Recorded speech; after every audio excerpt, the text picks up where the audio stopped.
बच्चे दूर रहे इस कहानी से। कहानी कोहरा धीरे धीरे पहाड़ियों पर उतर रहा था जब एलेक्जेंडर क्रॉस ब्लैकवुड हाउस पहुंचा। उसे एलिजाबेथ ग्रे ने बुलाया था, एक युवती जिसने हाल ही में ये पुरानी हवेली खरीदी थी। लेकिन उसके अंदर आते ही अजीब अजीब घटनाएं शुरू हो गई थी।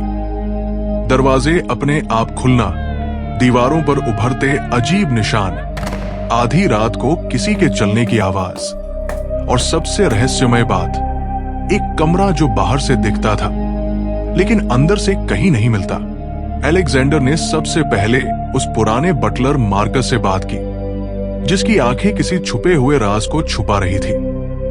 एलिजाबेथ बताती है कि वो अक्सर नींद में चलते हुए उसी अदृश्य कमरे की ओर जाती है, और जब सुबह उठती है तो उसके हाथों में पुरानी कालिख लगी होती है, जैसे वो किसी पुरानी दीवार को छू रही हो।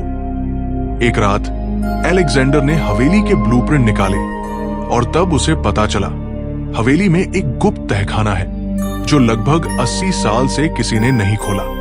जब दोनों उस तहखाने तक पहुंचे तो वहां एक पुराना टाइपराइटर, कुछ फटी हुई डायरी के पन्ने और एक तस्वीर मिली जिसमें एलिजाबेथ की शक्ल से मिलती जुलती एक और महिला थी।